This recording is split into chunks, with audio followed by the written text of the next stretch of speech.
మా latest videos కోసం మా ఈ తెలుగు న్యూస్ ఛానల్ సబ్స్క్రైబ్ చేసి గంట సింబల్ యాక్టివేట్ చేసుకోండి. రేపు అతిపెద్ద అమావాస్య గుణింత్రం 5:12 నుండి 6:24 మధ్యలో పూజ గదిలో ఈ ఆకు మీద దీపం పెడితే చాలు భూములు, స్థలాలు, ఇల్లు కొంటూనే ఉంటారు. మీరు కోరిన కోరికలు నెరవేరుతాయి. మీరు కోరినంత భూములు కొనుక్కునే యోగాలు వస్తాయి. ఎందుకంటే ఈ ఆకుకు అంతటి శక్తి ఉంది. చాలామంది భూములు కొనుక్కోవాలని, ఇళ్ల స్థలాలు కొనుక్కోవాలని ఎంతో ఆశపడుతూ ఉంటారు. కానీ కొనడానికి చేతిలో ధనం ఉండదు. ఎంత కష్టపడినా చేతిలోనికి ధనం అనేది రాదు. దాంతో భూములు, స్థలాలు కొనుక్కోలేక ఎంతో బాధపడిపోతూ ఉంటారు. ఇంకొంతమంది దగ్గర ధనం ఉన్నా అనుకోని ఆటంకాలు వచ్చి భూములు కొనలేరు. మరి కొంతమందికి ఇల్లు కట్టుకోవాలి లేదా ఇల్లు కొనుక్కోవాలి అనే కోరిక ఉంటుంది. కానీ ఆ కోరిక ఎప్పటికీ తీరక ఎంతో దిగులు పడుతూ ఉంటారు. ఇలా మీకు భూములు కొనాలనే కోరిక ఉన్నా, స్థలాలు కొనుక్కోవాలనే కోరిక ఉన్నా, ఇల్లు కొనుక్కోవాలనే కోరిక ఉన్నా చక్కగా ఈ అమావాస్య రోజు సాయంత్రం ఈ ఆకు మీద దీపం పెట్టండి. అలా దీపం పెడితే 6 నెలల్లోపే మీ కోరిక తీరుతుందని శాస్త్రాలు చెప్తూ ఉన్నాయి. మరి ఇంతకీ ఈ అమావాస్య రోజు ఏ ఆకు మీద దీపం పెడితే భూములు కొనుక్కునే యోగాలు వస్తాయి అనే విషయాన్ని ఇప్పుడు మనం ఈ వీడియోలో వివరంగా తెలుసుకుందాము. ఫ్రెండ్స్, ఫస్ట్ అయితే కామెంట్ బాక్స్లో ఓం శ్రీ భూదేవియే నమః అని కామెంట్ చేయండి. అలాగే ఈ వీడియోకి ఒక లైక్ కొట్టడం అస్సలు మర్చిపోవద్దు. ఒకసారి అంపశయ్య మీద పడుకొని ఉన్న భీష్మ పితామహుణ్ణి ధర్మరాజు నమస్కరించి ఇలా అడుగుతాడు. వ్రతములలో గొప్పదైన వ్రతం గురించి చెప్పమంటాడు. దానికి భీష్ముడు, ధర్మరాజా, అమావాస్య సోమవారంతో కూడిన రోజు సోమావతి అమావాస్య ఎంతో పవిత్రమైనది. ఈ వ్రతం అన్నిటికంటే గొప్పది. కాబట్టి ఆ వ్రతం గూర్చిన అద్భుతమైన కథను చెప్తాను, శ్రద్ధగా వినండి అని ఇలా చెప్పటం ప్రారంభించాడు. పూర్వం పేరు పొందిన కాంచి అను పట్టణం ఒకటి ఉండేది. ఆ పురములోని బ్రాహ్మణ, క్షత్రియ, వైశ్య, శూద్ర ఈ 4 జాతుల వారు తమ తమ ధర్మాలను చక్కగా ఆచరించుచూ ఉండేవారు.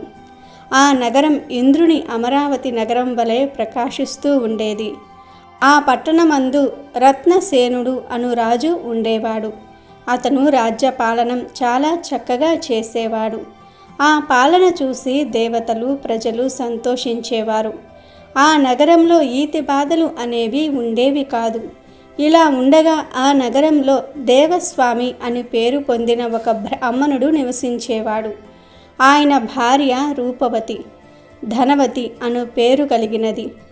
ఆమె లక్ష్మి వలె ప్రకాశిస్తూ ఉండేది. ఆమెకు 7 కొడుకులు, అందమైన ఒకే ఒక్క కుమార్తె కలిగారు. ఇలా తన కొడుకులు, కోడళ్ళు, మనుమలు, మనమరాళ్లతో వారు సంతోషంగా ఉండేవారు. ఇలా ఉండగా ఒకనాడు ఒక బ్రాహ్మణుడు భిక్ష కొరకు వచ్చాడు. అతనిని చూసి దేవస్వామి యొక్క కోడళ్ళు 7 కూడా ప్రేమతో అతనికి వారు ప్రత్యేకమైన భిక్షను తెచ్చి వేశారు. ఆ బ్రాహ్మణుడు సంతోషించి, మీకు సుమంగళీ తత్వము కలుగునుగాక, మంచి సంతానము కలుగునుగాక అని దీవించాడు. ఆ తరువాత ధనవతి తన కుమార్తె అయిన గుణవతిని పిలిచి, ఓ అమ్మాయి, నీవు కూడా ఈ బ్రాహ్మణుడికి భిక్షను పెట్టుము అని చెప్పగా ఆమె అలాగే చేసింది. గుణవతి భిక్ష వేసిన తర్వాత ఆ విప్రుడు, ఓ శుచి కలదానా, నీవు ధర్మవతివి కమ్ము అని దీవించెను. అది విని ఆ గుణవతి తల్లి దగ్గరకు పోయి ఆ బ్రాహ్మణుడు ఆశీర్వదించిన విధము తెలిపెను. అది విని ఆ ధనవతి కూతుర్ని తీసుకుని మరలా ఆ బ్రాహ్మణుని వద్దకు పోయి తన కూతురు చేత నమస్కారము చెప్పించగా ఆ బ్రాహ్మణుడు ఇంతకు ముందు ఆశీర్వదించినట్లు మళ్ళీ ధర్మవతివి అవ్వమ్మ అని ఆశీర్వదించెను. అది విని తల్లి అయిన ధనవతి బాధ చెంది విప్రునితో ఇట్లన్నది, ఓ బ్రాహ్మణ శ్రేష్ఠ, వినయమ యుక్తులైన నా కోడళ్లను మాత్రము సౌభాగ్యవతిగా ఉండమని ఆశీర్వదించావు. నా కూతుర్ని నమస్కరించినప్పుడు ధర్మవతి దీర్ఘాయువుగా జీవించు అని నమస్కరిస్తూ ఉన్నావు ఎందుకు అని అడుగగా ఆ బ్రాహ్మణుడు ఇలా చెప్పాడు. ఓ ధనవతి, నీవు పుణ్యవతివి, కీర్తి కలదానివి. కావున నీ కుమార్తె గురించి చెప్తాను, వినుము. ఈమె సప్తపది మధ్య మందు వైధవ్యము చెందగలదు. కావున ఉత్తమము నాశనము కానిది అయిన ధర్మమును ఎక్కువగా చేయవలెను, అందుకే ఇలా ఆశీర్వదించి తిని అని బ్రాహ్మణుడు పలికినాడు. ఆ మాటలు విన్న ధనవతి బాధ చెందిన హృదయముతో అతనికి నమస్కరించి దీనిని పోగొట్టుకున్నటకు ఏదైనా ఉపాయము ఉన్నచో చెప్పమని అడుగుతుంది. దానికి ఆ బ్రాహ్మణుడు, ఓ ధనవతి, ఈమె వివాహ సమయమున సోమ అనే ఆమె వచ్చి ఈమె వైధవ్యమును పోగొట్టునుగాక అని అన్నాడు. అది విని ధనవతి, ఓ బ్రాహ్మణ శ్రేష్ఠ, ఈ సోమ అను ఆమె ఎవరు? ఆమె జాతి ఏమిటి? ఎక్కడుంది? ఎప్పుడు వస్తుంది? వివరంగా చెప్పమని అడిగింది. అప్పుడు ఆ బ్రాహ్మణుడు ఇలా చెప్పాడు. ఓ ధనవతి, సింహల దేశమందు సోమ అను పేరు గల చాకలి ఆమె ఒకటి ఉన్నది. ఆమె నీ ఇంటికి వచ్చినచో నీ కూతురు వైధవ్యము పోవును అని చెప్పి బ్రాహ్మణుడు అక్కడి నుండి వెళ్ళిపోయాడు. ఆ తరువాత ధనవతి తన కొడుకులను పిలిచి జరిగిందంతా కూడా చెప్పింది. ఓ పుత్రులారా, మీ చెల్లెలికి ఒక బ్రాహ్మణుడు సప్తపది మధ్యమున వైధవ్యం ప్రాప్తించును అని చెప్పినాడు. సింహల దేశమున ఉన్న ఒక చాకలి ఆమెను తెచ్చినచో వైధవ్యము తొలగిపోవును అని చెప్పినాడు. కావున మీరు సింహల దేశమునకు వెళ్ళండి అనగా కొడుకులు ఇలా పలికారు. ఓ తల్లిదండ్రులారా, కుమార్తె యందు ఉన్న ప్రేమతో 7 ఆమడల దూరమున ఉన్న సింహల దేశమునకు మమ్ము పొమ్మనుచూ ఉన్నారు. దేశము విడిచి మేము వెళ్ళము. అదీగాక సోమ సముద్రము యొక్క మధ్యన ఉన్నది. అది దాటుట కష్టము కనుక మేము పోలేము అని పలికినారు. అప్పుడు వారి తండ్రి అయిన దేవస్వామి తన 7 కొడుకులతో తాను కూడా సింహల దేశమునకు వెళ్ళి పృథిక యొక్క వైధవ్యము పోవుటకు సోమ అనే ఆమెను తెచ్చెదను అని కొడుకులతో పలుకుతాడు. అది విని శివస్వామి అను చిన్న కొడుకు తండ్రితో, ఓ తండ్రి, మీరు వృద్ధాప్యంలో ఇలా చేయటం వలన మాకు మంచి కలగదు. సింహల దేశమునకు నేను పోయేదను అని వెంటనే లేచి తన సోదరిని తీసుకుని ప్రయాణమయ్యను.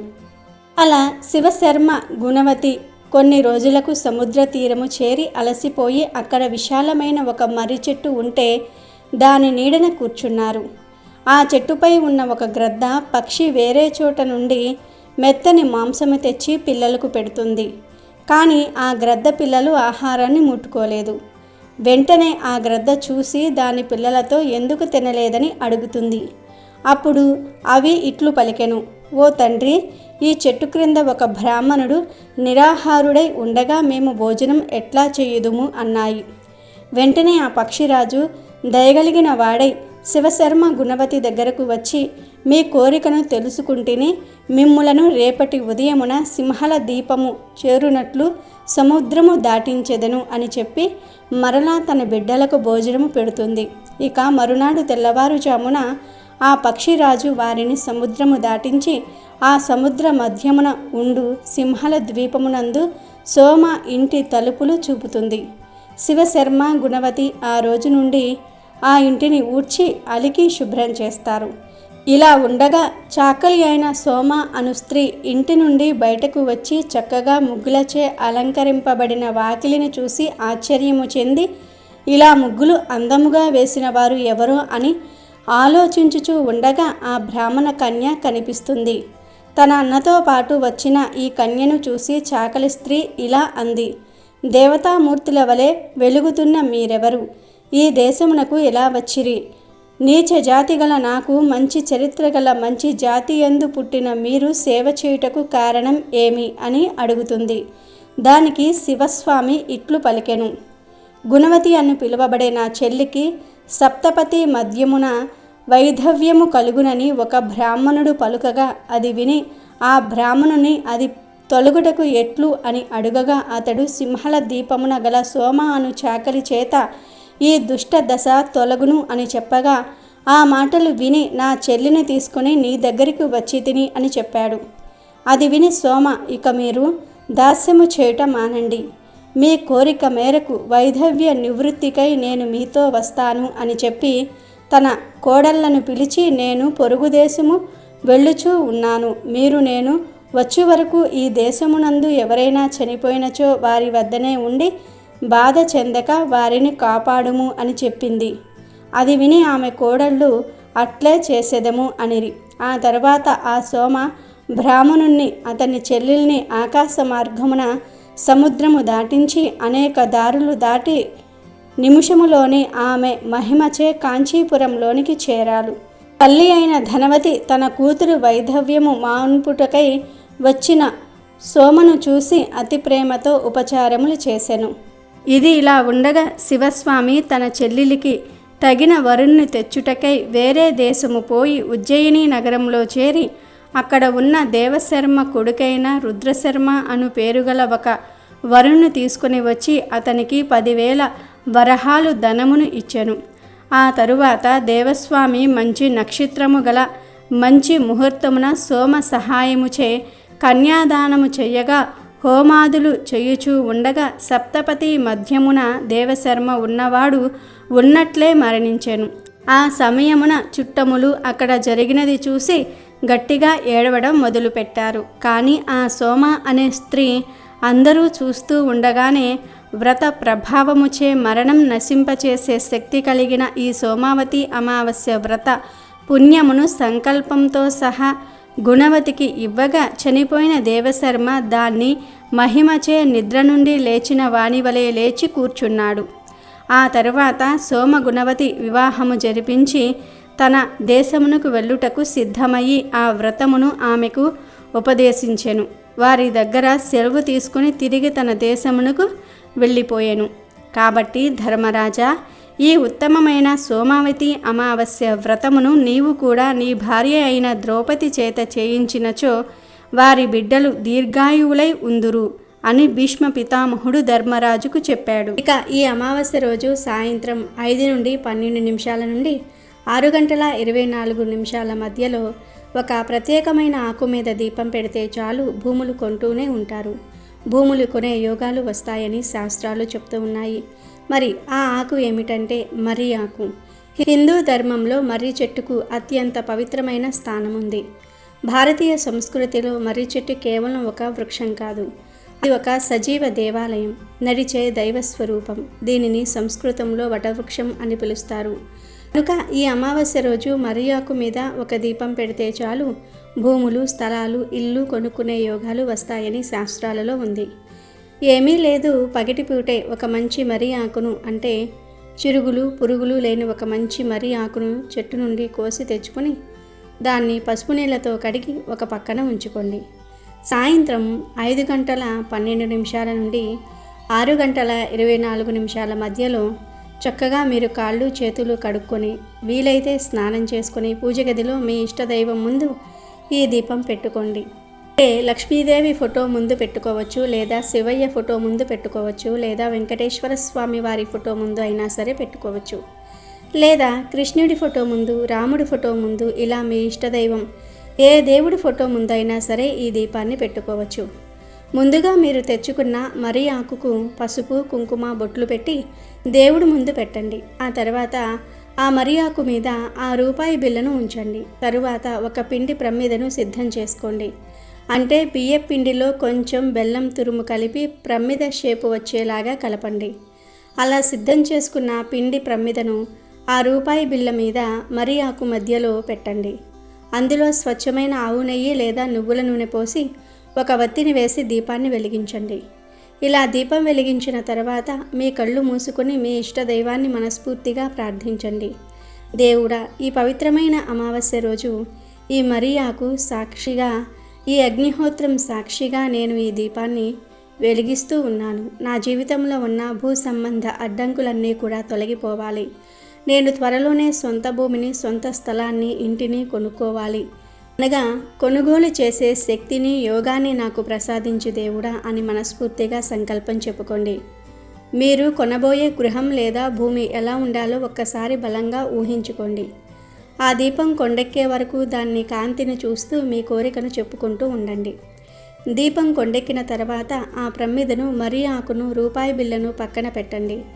మరుసటి రోజు ఉదయం ఆ మర్రి ఆకును, పిండి ప్రమిదను ఏదైనా పారే నీటిలో లేదా ఎవరూ తొక్కని చోటు మొదట్లో వేయండి. ఆ రూపాయి బిళ్ళను ఎవరైనా అడుక్కునే వారికి ఇచ్చేయండి. అంటే కేవలం 1 రూపాయే కాకుండా దానికి ఇంకొక 10 రూపాయలు కలిపి దానంగా ఇవ్వండి.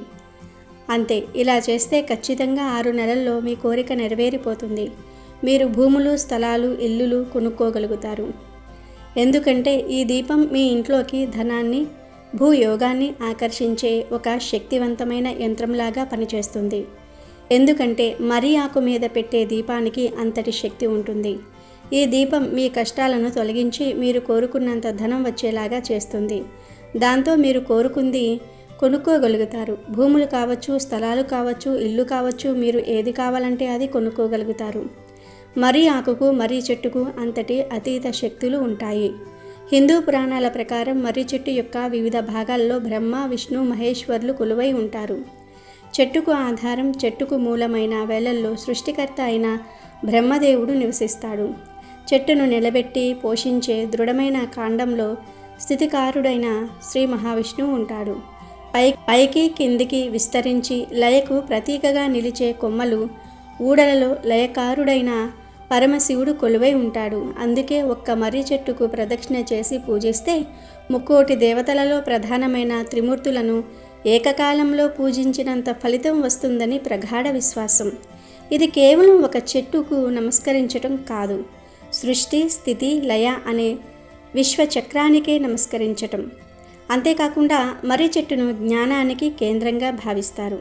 ఆది గురువైన శ్రీ దక్షిణామూర్తి మర్రి చెట్టు కిందనే కూర్చుని మౌనంగానే మునులకు జ్ఞానోపదేశం చేశాడు. ఈ చెట్టు కింద కూర్చుంటే ఆధ్యాత్మిక చైతన్యము, జ్ఞానము, మానసిక ప్రశాంతత కలుగుతాయని సూచిస్తుంది. ఈ చెట్టు కింద చేసే జపము, తపస్సు, ధ్యానము 1000 రెట్ల ఫలితాలను ఇస్తాయని నమ్ముతూ ఉంటారు. మర్రి చెట్టు కింద కూర్చోవటం వల్ల శరీరానికి, మనసుకు సేద తీరటమే కాకుండా తెలియని ఒక దివ్యమైన శక్తి మనల్ని ఆవహించి మనలోని ప్రతికూల ఆలోచనలను తొలగిస్తుంది. మర్రి చెట్టు కేవలం ఆధ్యాత్మికంగానే కాకుండా ఆయుర్వేదంలో కూడా అనేక ఔషధ గుణాలను కలిగి ఉంది. దాని ఆకులు, పాలు, బెరడు అనేక వ్యాధుల నివారణకు ఉపయోగపడతాయి. మర్రి చెట్టు ఒక జీవశక్తి కేంద్రం. అది త్రిమూర్తుల ఆశీస్సులను, శాశ్వతత్వాన్ని, జ్ఞానాన్ని, సంతానాన్ని, ఆయురారోగ్యాలను ప్రసాదించే ఒక కల్పవృక్షం. కాబట్టి మీరు కూడా ఎంతో శక్తివంతమైన ఈ అమావాస్య రోజు మర్రి చెట్టు ఆకు మీద ఇలా దీపం పెట్టి భూములు కొనుక్కునే యోగాన్ని పొందండి. అమెజాన్లో బెస్ట్ డిస్కౌంట్స్ కోసం వీడియో డిస్క్రిప్షన్లో లింకు ఉంది, చూడండి. అలాగే మా టెలిగ్రామ్ ఛానల్ సబ్స్క్రైబ్ చేసుకోండి.